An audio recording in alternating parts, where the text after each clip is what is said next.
Welcome to Fandom and Wellness, a podcast about the complex relationship between fandom and mental health. Disclaimer, we are not psychiatrists or psychologists.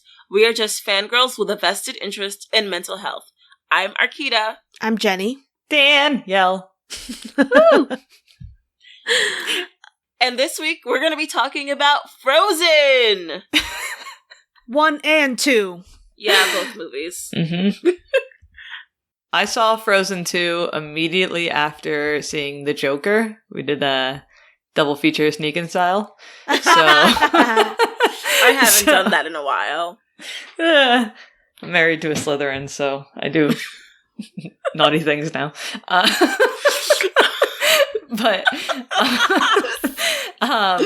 Yeah, so I feel like I wasn't prepared when I walked in to watch this movie because have either of you seen The Joker? Or no. No, I haven't seen it yet. I didn't think I was gonna enjoy it, but it's really fucking good, and we should actually do an episode on it. But it's really, really intense. Okay. So I went straight from that into Frozen, and so it took me a good 10 minutes to adjust. Oh gosh. But Frozen 2 was amazing. Yes. Yep. I don't remember enjoying Frozen 1 that well, but I think I felt bombarded by it, and I didn't go into it really wanting to see it as a result, I think. But I definitely enjoyed Frozen 2 better. I agree. I think I enjoyed Frozen 2 way better because at the same time, I felt the same way you did, where you were just bombarded with Frozen. I didn't watch the first movie until 2016, and I was on a flight back from Europe, and I was like, I'll just watch it. Yeah, I cried a little on the plane, but no I biggie. cry on every plane ride, so that's normal. Exactly. I'm a New Yorker. I cry in new. the subway. It's no big deal. I've done that. You put your big sunglasses on, and you just let it whimper out of you. Oh my god. Yeah, I watched this Entangled with my sister while she was going through chemo treatments, so I have I don't know, I like this movie because it reminds me of her. She's fine now, but so the sisterly bond in it is lovely to me. But I rewatched it right before we did this episode, and I was like, wow, I don't know how anyone could not like these movies. They're actually very, very good. They are. I mean, there's a reason why they're popular. Yes. I also rewatched the first one, and I did enjoy, I enjoyed it, but I don't think I was able, I felt more joy and understanding and appreciation for the second movie after seeing it than I really did for the first one. I like that the first one plays on a lot of Disney's tropes, which we'll talk about throughout the episode. Okay. Yeah. So 1 versus 2, which one has more earworms and catchier songs and the songs you like more? Okay, so Panic at the Disco and Weezer are on this, so obviously number 2. Oh my god. I literally listen to Into the Unknown every day now, and the coworkers are tired of it. I think I'm tired of it, but I still listen to it. What about you? I don't know how you can listen to a Idina Menzel song and want to hear Panic at the Disco more than that, but I love Panic, but obviously Idina did it much better. Menzel. Yes, I will. All Disney movies have a pop version. Even non-Disney movies always have the version done by the actor, actress, and then a pop song version of it. I know. But yeah, it's fine. After seeing Frozen 2, I still had Let It Go stuck in my head anyway, because I had seen Frozen 1 a couple days earlier. And that song just forever gets stuck in your head. But today I was listening to the second soundtrack, and the songs are really phenomenal. Yeah. I felt more connected to them, I think. Yes. Yeah, definitely. I think that's part of it. Yeah. Yeah. Which is your favorite? Musically, I think Into the Unknown is very, very good. Emotionally, obviously, The Next Right Thing. Oh my god. I don't know like I heard like a lot of spoilers for the movie, like about like the songs and the soundtrack and everything, about like Kristoff's big song and Into the Unknown. I didn't hear anything about The Next Right Thing. That I think it's because people were aware that people are aware that they shouldn't ruin this moment for other people. You know what I mean? Yeah. I think it's more that it's not an earworm song. So it's like, it's not a big like belt out song. Like Let It Go is one like of those songs. Yeah, that like Let It Go and like Through the Unknown or Show Yourself or whatever. Like those are like huge. Those aren't particularly spoilery. Do you think? I don't think so. I think you would. I feel as though you could hear the song and not necessarily know what's going on. It's not like you're listening to the Hamilton soundtrack and you already know American history and you already know what they're singing about. Like, you don't necessarily, like, you would not have known listening to this song that she was going to travel north to fix, like, this problem that her ancestors caused. You wouldn't have known that listening to the songs. Well, I don't know. I guess my feeling is just that, like the other songs that like I heard were definitely in the movie are like songs that like get stuck in your head and like are like bigger numbers, but that song is a song like about grief and depression, which is something that like society tends to like shy away from being okay talking about anyway. I actually think that people are really interested in this song and what it's saying. I mean, I've read some articles about it that they don't like spoil it in the title or in the description because they don't want to, but people are putting attention on it. Well, that's good because it's amazing. Yeah. When I heard it in the movie, I was just like, oh my god, this is the best song. Or most important song, in my opinion. I was too busy crying, but yeah. At one point I just looked at Arkeida and we're both just tears just running down our faces and we're like, yeah, this is so sad. Wait, was this during that song or like at a different part? It was around that song, yeah. Okay. So do we want to talk about that song right now? Even though we've talked about it so much, or do we want to talk about Elsa first or Anna's song? Okay. Let's talk about Elsa first. Okay. Let's just talk about her journey throughout the first Frozen and the second Frozen. Like, she started off as, like, I don't know, like a happy kid playing with Anna. And then, like, as soon as Anna got hurt, like, by them playing with her powers, I feel like the parents just, like, immediately, like, yelled at and blamed Elsa without even, like, figuring out what was happening. They immediately, when they came in the room, were like, what did you do? And then the reaction was, like, to essentially lock her away and hide all of her powers. I've heard a lot of arguments about how this movie depicts parental abuse. I can see that. I haven't rewatched Frozen in a while, but like what do they do exactly to her? They give her gloves, and the gloves are essentially to like cut off her sensory for her powers, so she can't use them. Right. Because I think her powers are essentially part of her senses, and it's part of her like sense of touch. So they're like depriving that sensory from her so she can't use it. They don't teach her how to control her powers. They just lock them away. Yes, her father, there's scenes where her father is basically repeating and having her repeat the line like conceal, don't feel. Oh, that's so bad. So bad. Yeah. Oh, so man.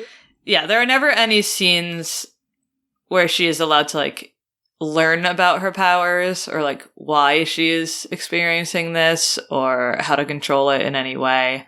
It is just about not using them. Right. Like they lock the gates to all of Arendelle so that no one can come in or out. I feel like that was a bit too far, but I don't want to say I sympathize with the parents. I understand they're doing it. They went about this all the wrong way.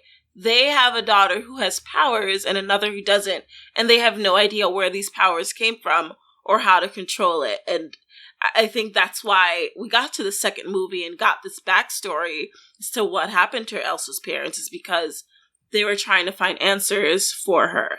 Yeah, I mean, I think a lot of abusive parents or controlling parents, the motive is based on fear. Right. Yeah, I don't know. It's like I wonder if they had planned for her parents to, like, look for a way for her to, like, control her powers when they first wrote Frozen, because it felt kind of like they were backtracking and, like, rewriting her parents as, like, better parents in the second movie. Yeah. Yeah, I agree.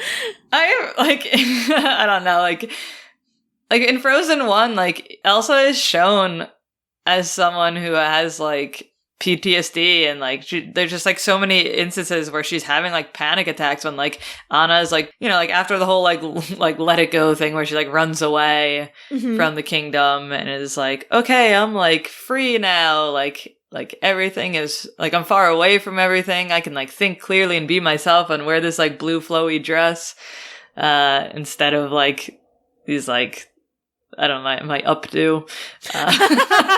Here's my, like, weird caterpillar hair. She, like, she's all, like, happy and comfortable, whatever, but then, like, when Anna is talking to her, like, and is telling her what's going on in the kingdom and how she froze everything, like, it's showing her having, like, a very severe panic attack, and Anna just, like, not understanding that that's what's happening with her. Right. Which tracks with people who have panic attacks. Because it's not, like, a visible thing often. So it's like these are things that are happening to her because she spent her entire childhood literally locked away. Right. And, like, being told that, like, something's wrong with her and that she's, like, a monster. She calls herself a monster and says she will hurt everyone, including Anna. Mm-hmm. Like, these are direct, like, repercussions of her parents locking her away. And it's like, yes, they didn't know what they were doing, and maybe if they had survived that trip, that, like, they were trying to look for answers for her, maybe they would have come back and been like, okay, now we're gonna let you, like, experience your powers, even though for the past, like, however many years we didn't at all. Like, that seems far-fetched to me, that they would just do a 180 as soon as they got back. Well, the thing is that basically they would have had to free the forest to get her to, like, really become herself. So, and that really wasn't probably gonna happen at that point. Yeah. Yeah, so they probably would have never found a quote-unquote solution. Well, we want to talk about the concept of letting it go. And, like, if that's healthy, or, like, how do you feel about that song in general? Other than that, it gets stuck in your head. I think that people with anxiety often have the desire to let it all go. But, like, that can swing between intense anxiety and complete nihilism. Okay. Right? Do you know what I mean? Like, from everything is important to nothing really matters. Yeah. Just let it go. I guess, which is I can see that. I know people, well, that some would say that's depression, but you can swing back and forth between like, everything is super important, every little detail is important, to nothing matters at all. That's something I go through a lot. Yeah. Where I don't want to care about things as much as I do, because they, in the end, sometimes, like, whether the stranger sees me as nice or a good person doesn't really matter.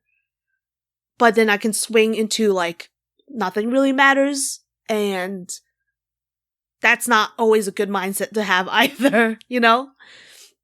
Yeah. So I think that it's important to kind of maintain a balance about what is important to, what does matter and what is important to kind of, like, what kind of relationships you want to maintain, what kind of goals you want to have.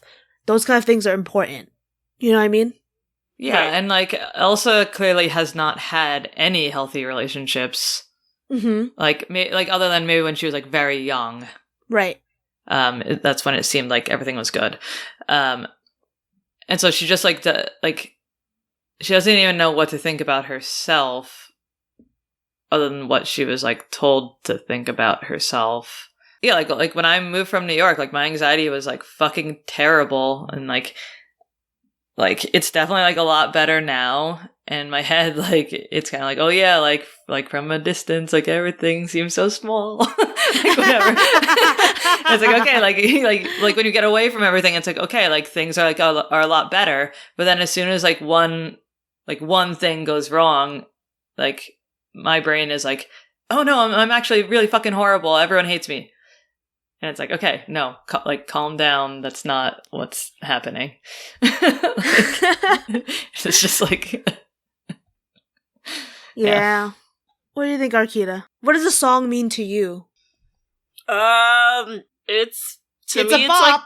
It's a bop. It's a Lizzo song. It's a Lizzo song. Let It Go to me, because yes, I do experience those moments of every single detail matters and I can't do anything unless it's all perfect, or who gives a single shit.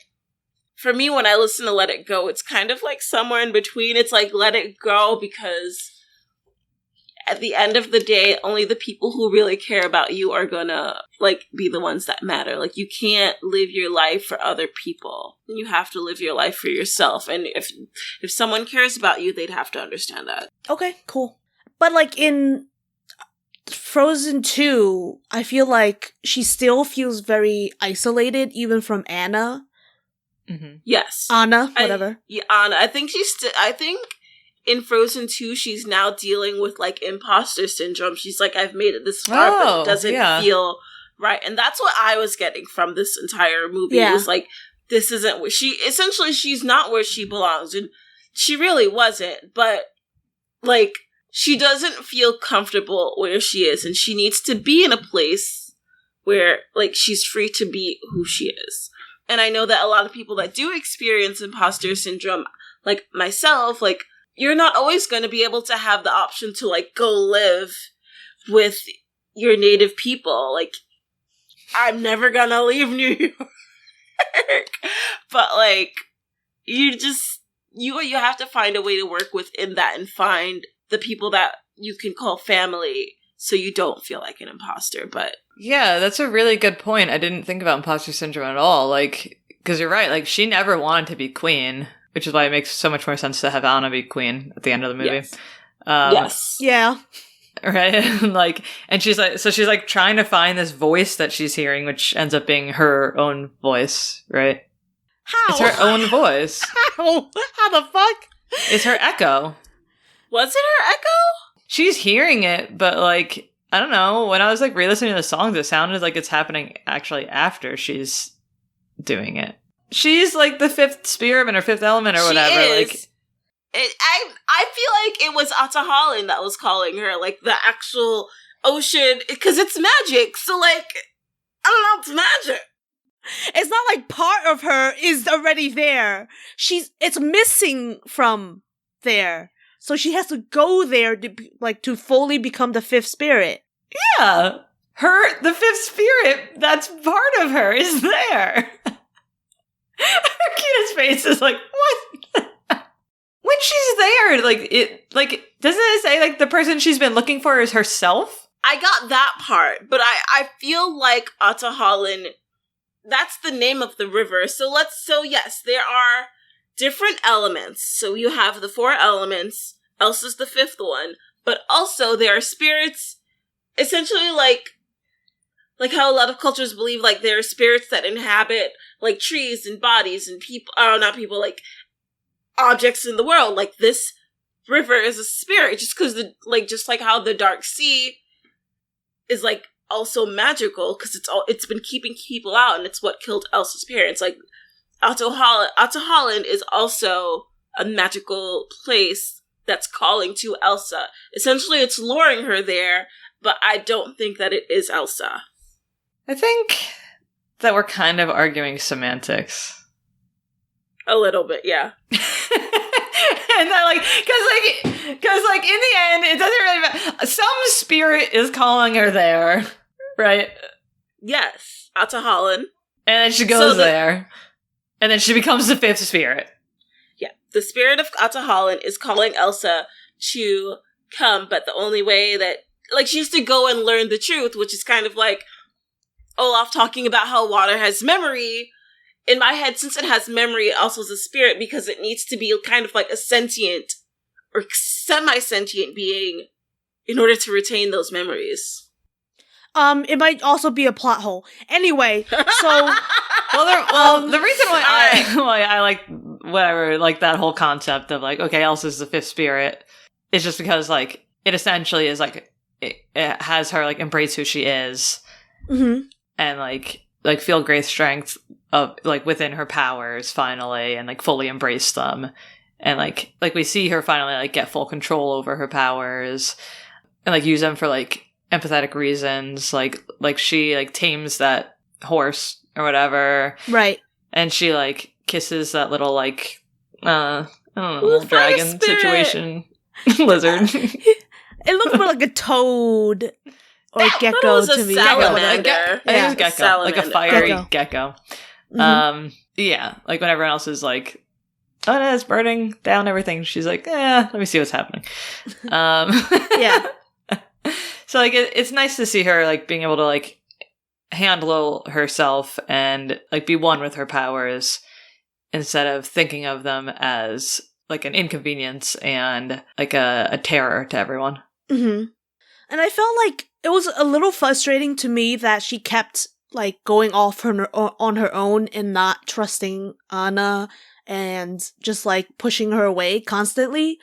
But she's just a flawed character who is, you know what I mean? Like, and it's realistic because even though you tend to have those people that support you as a person that does go through anxiety and depression and all the things that come along with being Elsa, like she's been through a lot, and it's still taking her a long time to like, she knows and loves these people and she knows she can trust them, but she doesn't trust herself around them, and she also does not want them to get hurt. So in her mind, she thinks going off and doing this all on her own is the best thing possible. And that's how she is kind of picturing it in her head, that she has to do this alone.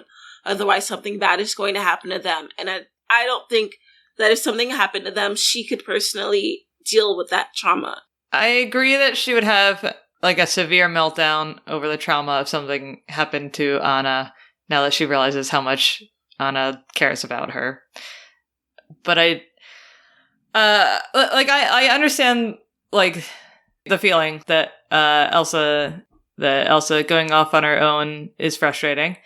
But like it's also frustrating that like Elsa actually has magical powers and she's a spirit. Like she can walk, she can run on water, and she doesn't know that she's a spirit yet. She doesn't know she's spirit yet, but she does know she can literally shoot ice from her hands and build castles with that ice and do all sorts of like literal magical things. Like ice castle for one. Castle for one. Like the other side of that is that Anna is actually being very overprotective of Elsa because Anna lost her parents at a very early age, and Elsa was also locked away from her, so she had no one to bond with. So she like feels almost like she has to like mother Elsa, and she doesn't trust Elsa to go make decisions on her own. I don't think that she doesn't want her to make decisions on her own. She just wants to be there to help. Yeah, I feel as though I feel like Anna has proven herself in so many ways that she doesn't need to anymore. She doesn't want her sister to feel like she has to do this alone. And I think that's why Frozen was and is so important, is because it's about that sisterly bond. And she wants her sister to know that no matter what she's doing, she will be right there by her side. Because it's her choice. It's her choice to go with Elsa. I know the reasons why Anna wants to be with Elsa, but I'm just saying that I think that Elsa, like, is warranted in wanting to do this on her own. I understand that, yes. And part of this movie is showing that, like, Anna actually has to, like, let Elsa go and, like, be able to move on her own as a person. And that's, like, part of what the next right thing is about. Like, she makes the decision to tear down the dam after she thinks Elsa is dead. She does the right thing for Arendelle and and for Northuldra. Like, she makes those decisions after thinking Elsa is no longer there, which is very important because it's her, like, finally realizing she can do things on her own. that's part of now Anna having her own story instead of her story being tied to Elsa. And so much of this movie, like, that we're seeing is like there are multiple songs that Anna is singing about how she's doing, like Elsa is her guiding star, and she, like, is waking up, like, to do things for Elsa, in the same way Kristoff is singing about how he is doing everything for Anna. So it's, like, important to show that narrative. I don't like the trope of people making decisions for other people, which is why I didn't like when Elsa basically made Anna, like, fly away in the boat. Yeah. Mm-hmm. Which is why I'm like, I just like when people make their own decisions and other people allow them to make those decisions. But Anna wasn't allowing her to make the decision to carry on her own, which is what she needed to do. It's frustrating to see both sides, right? It's frustrating to see Elsa make the decision to throw her into a boat and, like, just be like, okay, goodbye, without having, like, I don't know, like, a longer conversation about it or whatever. But it's also frustrating to me to see Anna not accepting that she actually cannot physically go where Elsa is, and that is actually the end of the conversation. We're weighing basically two different decisions that are basically equal. Two opinions neither are of equal. Neither of them are letting the other make the decision. And if Elsa did not have the power to send Anna away, I don't think she would have been able to get rid of her. And I think you can account that. Well, of course not. But then she also wouldn't have the power to get to that island, like that land on her own. But she probably would have realized that at the beach. That she couldn't find a way to get there, and that only Elsa could do this. Right. I think there would have been a point at which she was like, I actually cannot go further. This is something you have to do alone. Okay. But that's not how the movie went. So, but I think we are okay. Yeah, I mean, I guess I feel like Anna's character is so scared of losing Elsa that she would have just been like, you can't do this alone. Because she literally said that to her multiple times. It's not like there's a difference between you're not capable of doing this alone and, like, I want to help you I want to support you. You know what I mean?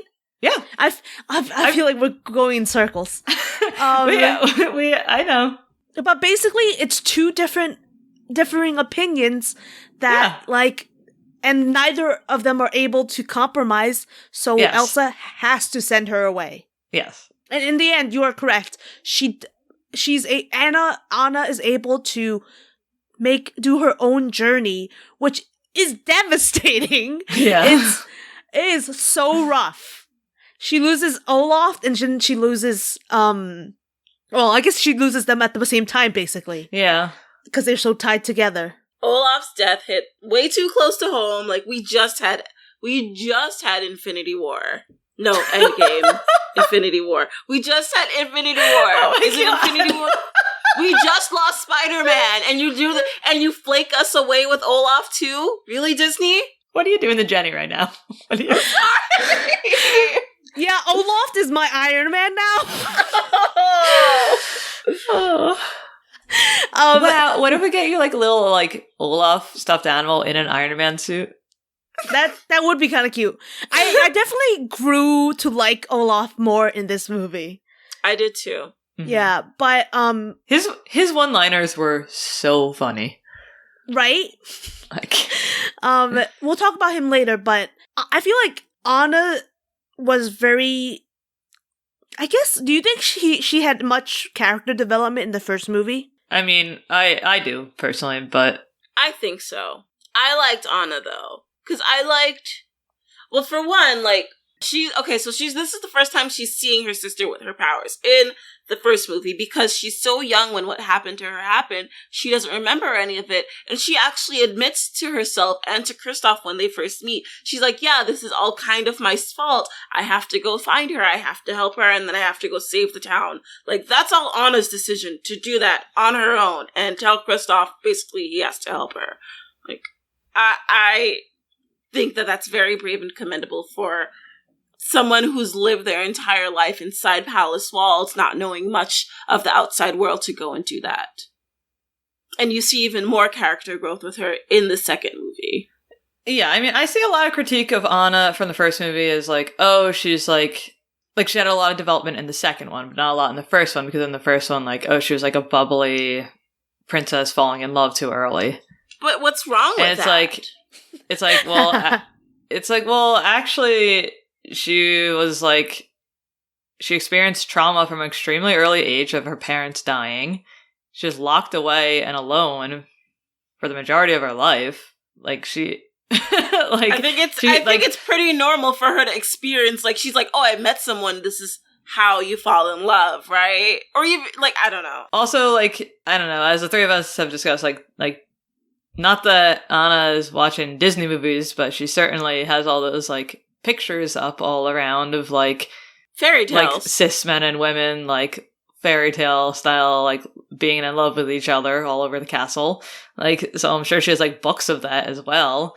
Like, fairy tales depict men and women instantly falling in love with each other. So it's like what she probably grew up reading. Nobody's teaching her that that's not okay. No one's telling her these things. No one's essentially parenting her because her parents aren't there. Yeah, and I feel like it's basically like she doesn't understand that there's more than what's on the surface, and that's what she has to learn. Yeah. And she learns it, and she learns quickly. Like, yeah, in the worst way possible.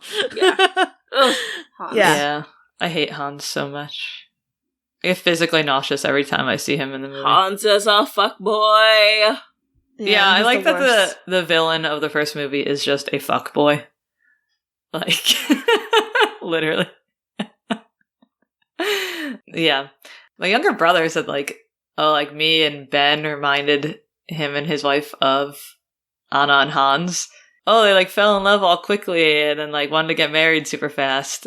And I'm like, that is such a, like, shallow, surface level thing to say. Like, I feel like that's more of an insult to be compared to.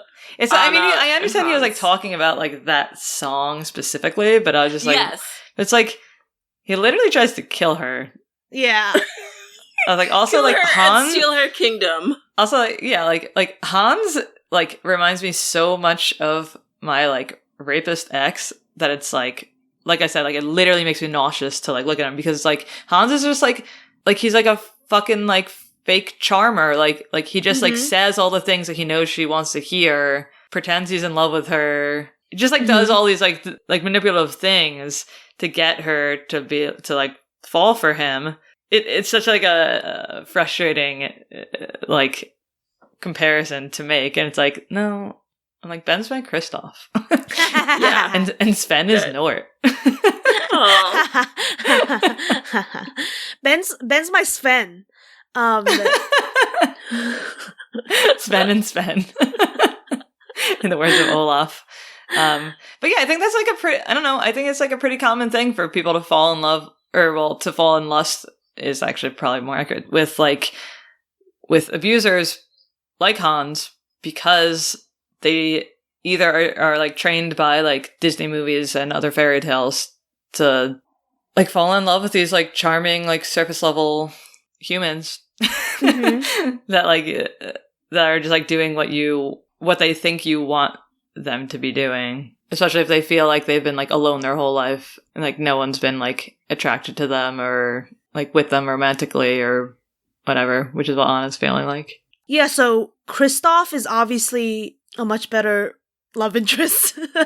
Way better. Yeah, and I really like a few of the lines in his role, especially in Frozen 2. My love is not fragile is a really good line. Oh my god.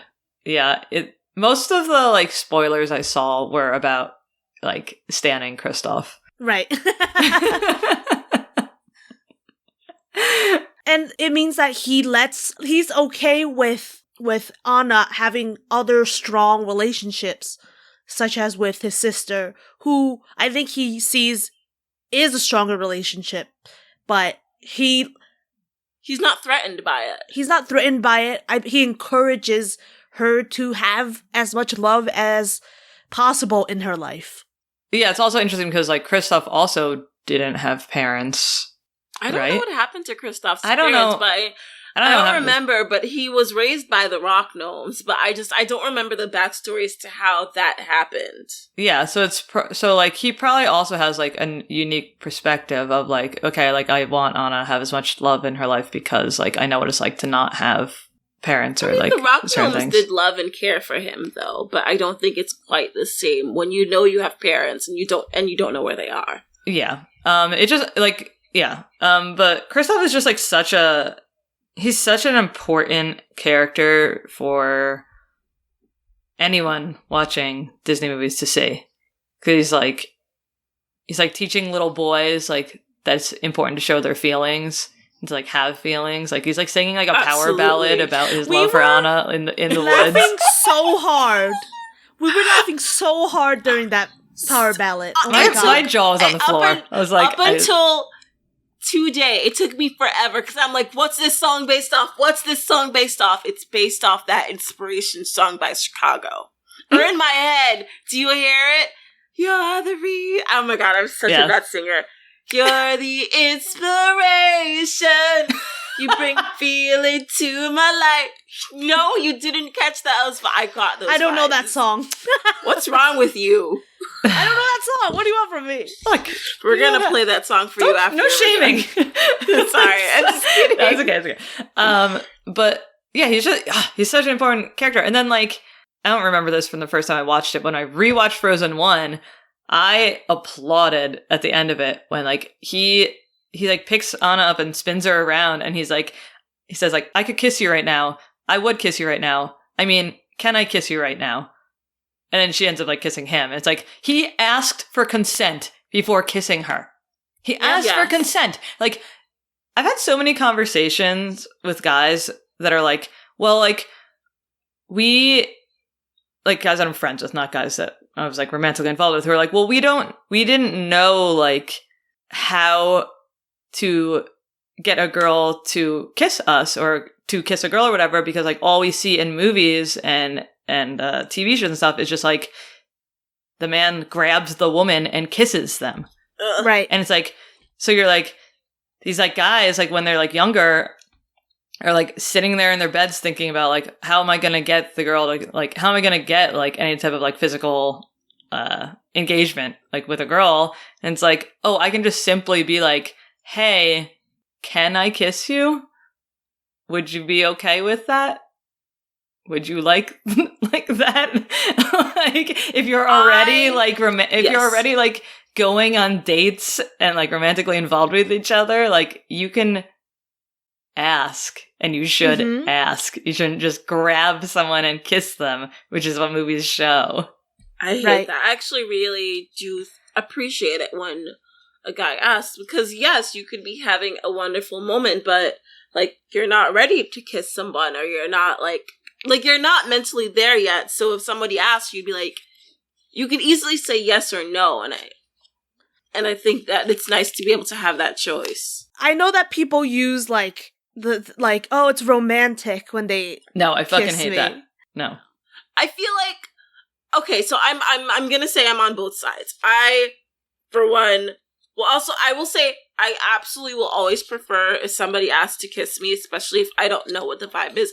But if, like, we're both, like, if there's a moment and we're both nose to nose, what do you think is happening? Like, if my nose is touching your nose, my nose would not normally be touching your nose, because I don't like touching people.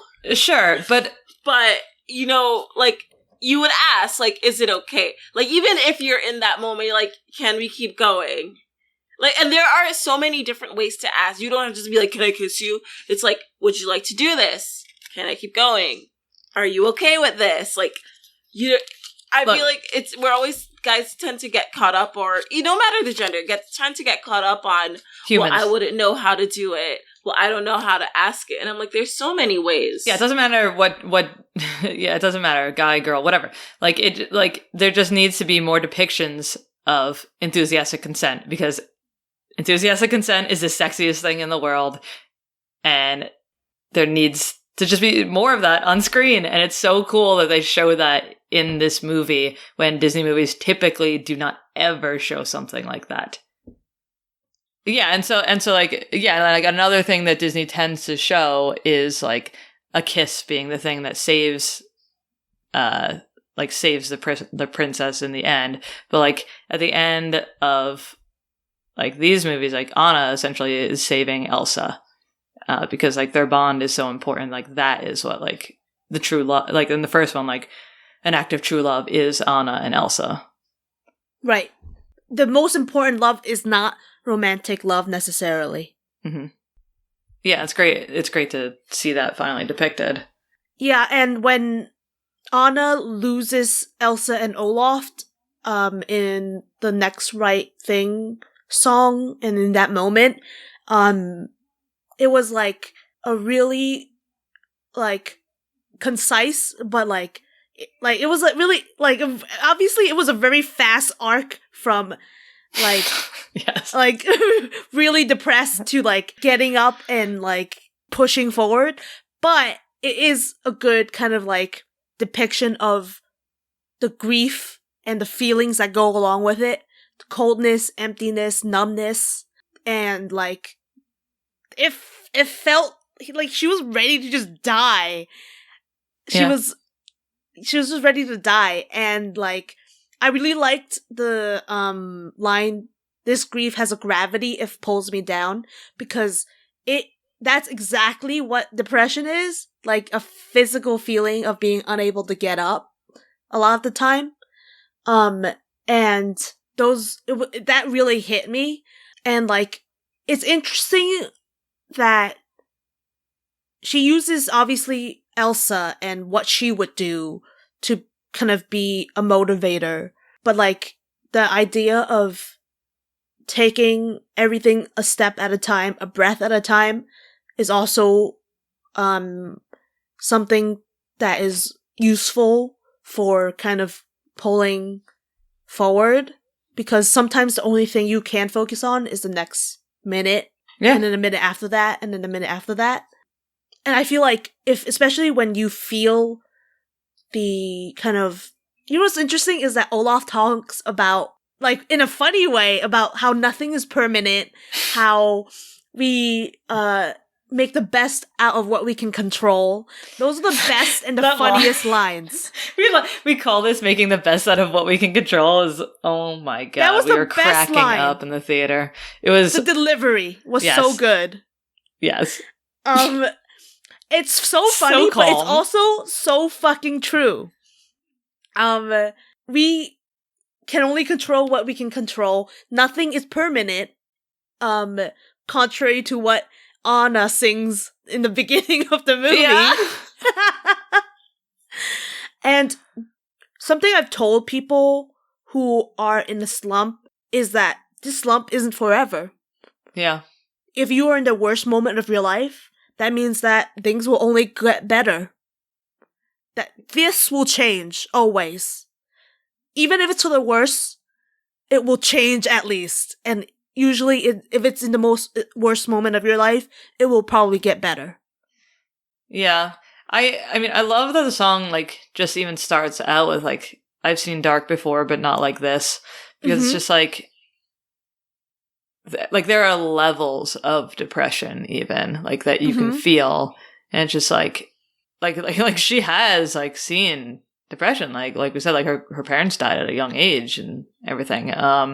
So it's, like, yeah, I really appreciated, like, what this song, like, could recognize for, like, children who are already, like predisposed to depression.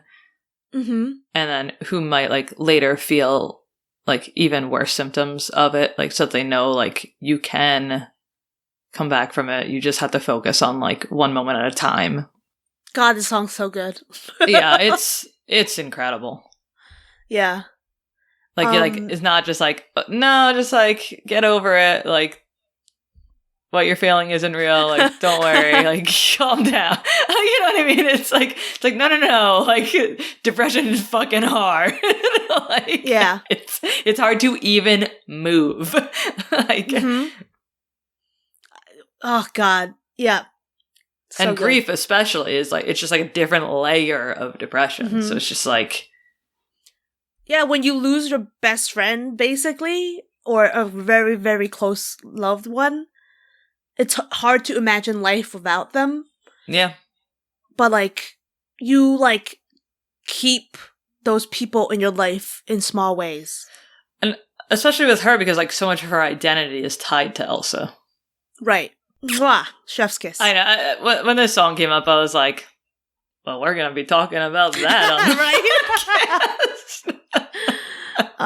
Okay, what else? Oh, I don't know. I love Olaf. Yeah. He's such a adorable, wise, somehow character. Like the best thing they ever did was do this rapid mental aging existential crisis thing to him because it was so funny and like so poignant too. Yeah, when I'm older.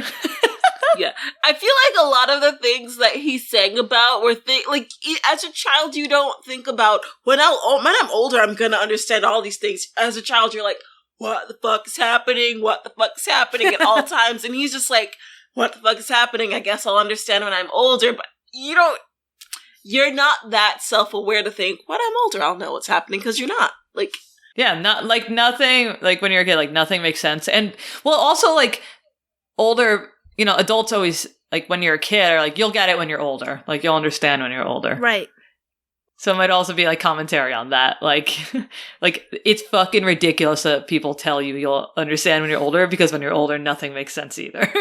But they still don't, they're not explaining it to you when you're older. Like it all happens and then you get older and you're like, yeah, no, that's what I'm saying. What happened? I was saying, I think that song was kind of like him being like, it's ridiculous. You won't understand it when you're older either. Don't worry. Like, you'll never understand. Well, never. Yeah, the absurd part is that all this magical stuff, no one would understand. Yeah. Yeah. So good. Oh my god. I'm ready to talk about the villain in this movie. Okay. That's what I've really been waiting for. Let's do it. Go for it. You go. Ready? Oh, shit, because as I was watching it, I knew it. Bitch, as soon me as too. Bitch, me too. As soon as you saw them go talk with the elders, I was like, Yep. yo, they about to fuck some shit up. The white people are about to fuck it up for everyone. Yep. The white people, they really did this. And I was like, do it! Oh my god. Yeah. Elsa's grandfather is a prick. But Yeah. also, like, that is the nature and story of colonialism historically, is it's like they don't trust the people that are native to this land, that they're not willing to learn the culture, they're not willing to learn the ways, and they kind of want to drain the land of its resources, as in the water that provides for the land that's been essentially killing the forest for the last 30 years. But Arendelle is fine. It's like what sense of entitlement do you have to, like, make these people's lives harder? And in my head, I'm like, white people, but Yeah, like but there is no but, there is no but, and it's like, I think watching this movie, it's a first that I'm seeing a Disney movie that actually talks about this kind of situation, because like not outside of Disney, it's usually like a political, or you don't even see this kind of thing. So they gave us Pocahontas, for Christ's fucking sake. Yeah, like this movie came out the weekend before Thanksgiving, which I think is significant. Like what? As soon as they started showing like the memories of the past and stuff like that, I was just like, oh my god, they're going to actually show that like the white like colonizers like murdered the indigenous people and like were traitors to them. Like they're gonna actually show this. They're gonna like show not whitewashed history. So like kids of this generation seeing these Disney movies will actually see like things that really happened. Like, yes. And it's like seeing it and being able to understand it and growing up with it, so that way when you're older, you don't have an instant of like, why do I feel guilty? It's not me. I didn't do it. It was my ancestors. Get over it. It's like, no. You're still reaping the benefits for it. Just like Anna realizes, oh my god, yes, my town is reaping the benefits of something really shitty that my ancestors did. Time to fix it. Like, it's quite literally that simple, and it this is one of those things that grind my gears, and I'm like... Anna's, like, whole, like, her, like, sense of safety and everything, that she was, like, singing about in Some Things Never Change or whatever, was based on that, like, dam or wall or whatever that was built, and how, like, well, it will never come down, and, like, it protects Arendelle. And then, like, as, like, when she realized what her grandfather did, she was like, time for radical retribution. She was like, she was like immediately like, I was like, holy shit, are they really doing this? I thought they were really going to go for it and destroy Arendelle, and I was fucking pumped. I was like, this is the coolest thing I've ever seen. I was like, this is immediately going to be my favorite movie if that happens. And I was frustrated that they copped out and didn't do it, but I was like, I was not. Well, they weren't going to kill the people. The people weren't in Arendelle. No, but you have to think about it this way. Everyone's kind of accustomed to a different way of life. I thought of it as, okay, what Anna did for the Northuldra people was like a very kind and long overdue gesture. And the spirits of the forest, or the spirit of Atta Holland, saw that and was like, okay, your people don't deserve to be drowned, or your town doesn't deserve to be drowned. And in the end, because, like, where would they have gone? They would have gone to live in a society that they don't know. They would rebuild. They would be built, but they would be very bitter, and then that would probably just cause even more tension between the two groups. I feel like allowing them to have their home and keeping it safe allowed for better trade between the two groups of people. Not even that, like, just better communication. Like, you're no longer living with tension and fear of what the other is going to do. Because that's kind of what happens, is you start othering. When you're othering people, you're producing fear, and when you fear them, that's when you get violence, and it ends up becoming a cycle. I completely understand what you were saying. I just liked the idea of like really being radical in that moment, and I was like, that is so fucking cool. Just go watch Thor Ragnarok again. Yeah, that's what happens. I was like, all right, Disney can't actually quite do that, but something that is really cool, and like maybe they wanted it to be like what you're saying, Arkeida, is that like Disney did sign a contract with indigenous Sami? I don't know. Well, Sami leaders that represent indigenous people respectfully in Frozen 2, because like they have had such a bad history of being just those, like awful to. Are those American Indians? No, they're Scandinavian indigenous people. Okay, sorry, I wasn't sure. Okay, no, it's okay. Yeah, because like they've had like Disney has had such a bad track record of being like culturally insensitive. The Scandinavia, Sally parliaments of Norway, Sweden, and Finland. Okay. Mm-hmm. Yes. And also, like, in the beginning of Frozen 1, apparently there's, like, a choral chant that opens up the film that's inspired by an ancient Sami vocal tradition, but there's literally only white people in Frozen 1. Like, I thought it was in Frozen 2 that it opens up. Or am I just thinking about the soundtrack? Because there is a part in the soundtrack. No, in Frozen 1, there's, like, a choral chant that's, like, inspired by it, but it's, like, white people. So, which in Frozen 2, I think they do the same exact choral chant, but it's sung by the indigenous people. Oh, okay. I remember that. Which is like really incredible sounding. Yeah. Yes. But it's like, I don't know, watching Frozen 2 is like, okay, you clearly signed a contract, like, there's actually black people in your movie for once. Like, oh my gosh, when I saw that, I was like, wait a second.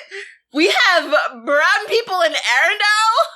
That has nothing to do with that contract, though. That did not. That part didn't. But it was, I think it's trying to show that yes, there's white people, but you can, I mean, it wasn't that diverse, to be honest. It was But you mostly can white have, people. there are black people there, yes. There are black people in the world, and we exist.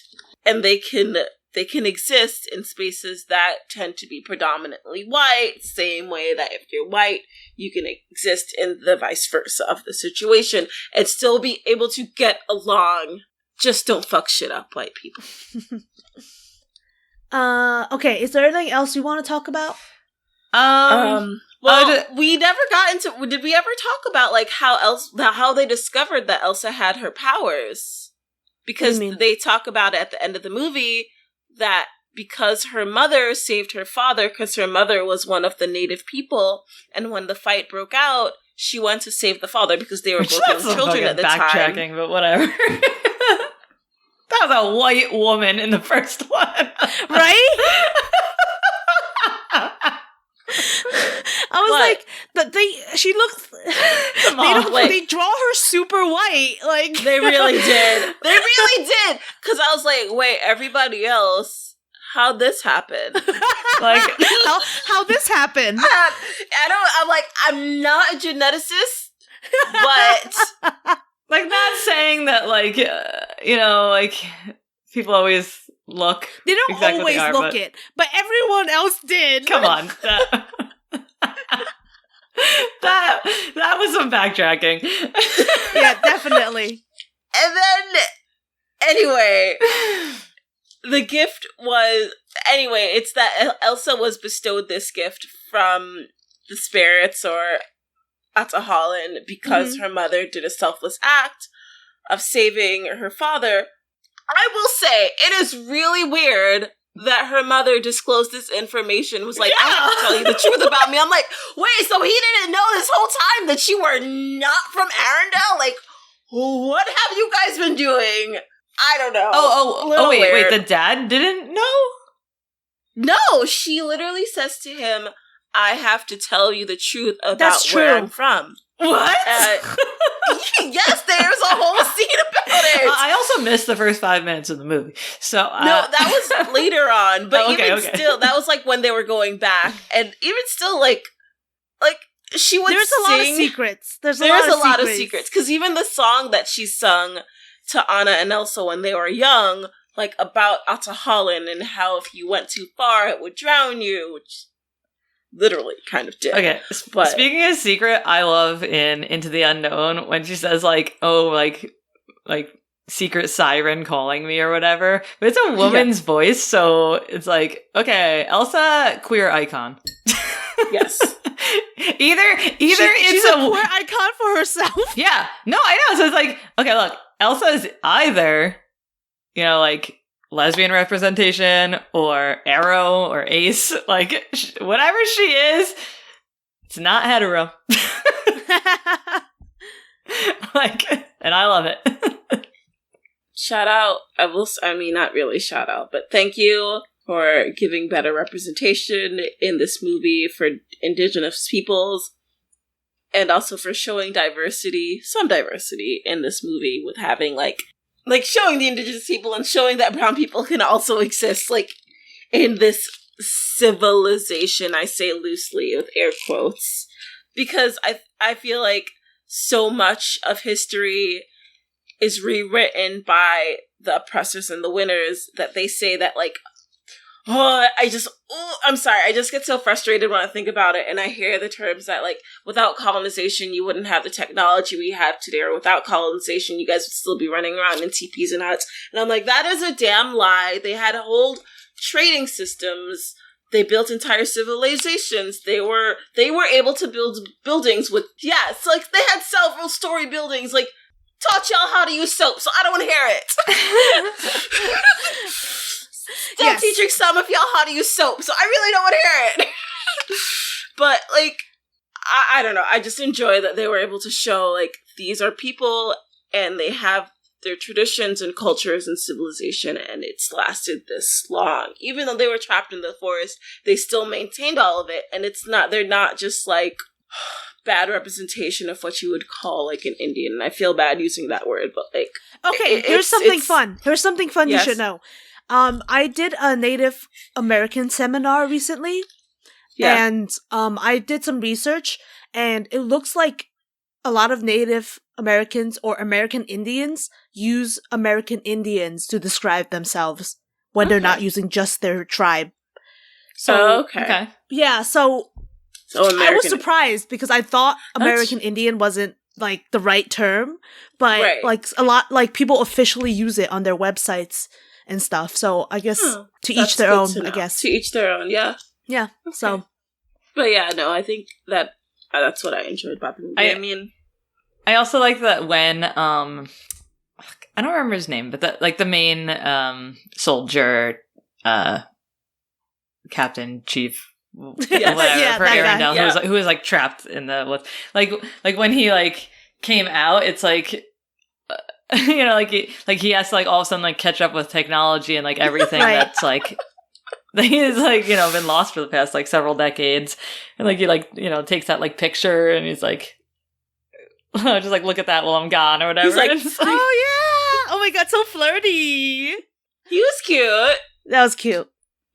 Yeah. And I also like that they like pretty immediately decided to abandon what they thought was right for Arendelle all those years and go with what Anna was saying to do with destroying the wall. Mm-hmm. Yes. Because walls and dams only build more problems. Yeah. What? Yes. Also, you at the very beginning, I said, like, I like that these movies kind of go against Disney tropes, and you asked what I meant, and I just mean, like, how, like, Disney tropes are basically, like, oh, there's, like, a prince and a princess, and they fall in love really quickly, but in this one, like, in Frozen, like, the prince is actually the villain. Right. And, like... and like the like true love's first kiss is like another trope that they like go against. Right. Well, they also did that in Maleficent as well. Yeah, but that's not a cartoon. No, it's not quite the same. But even still, still that's good true. for it to be done in more than one movie. Yeah. So, props to Maleficent as well. Yes.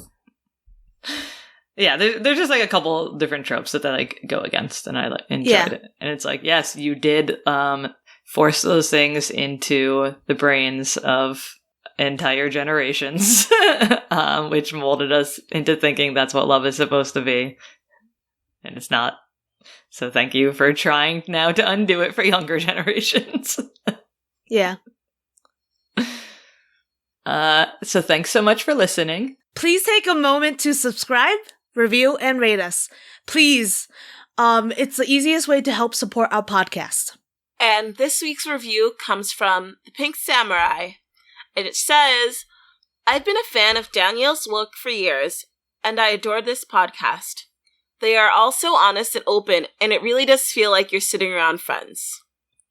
If you want to chat with us about the episode, our social medias are Fandom and Wellness on Instagram, Fandom and Wellness on Facebook, and Fandom Wellness on Twitter. And you can also find me at Classy Rebel Design, me at Fan Mailbox, and me at Little Petal, all on Instagram. And if you want bonus content, you can join our fandom family at patreon.com/fandom and wellness for Patreon exclusive geek sessions. Also, I am about to post the panel from Dragon Con because I found it as a video. Whoa! Oh yeah, God! We got a video of it. Oh God! I was still in cosplay makeup. What? So I'll be posting that on there if you want to take a look. Just become a patron. Mm-hmm. Yes.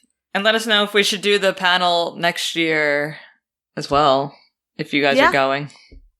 I know I'm there. Yeah. Yeah, we should. Awesome. Alright, and remember, be kind and take no shit. Yeah, boy. Okay, let it go. Let it go. Show yourself. Let it go.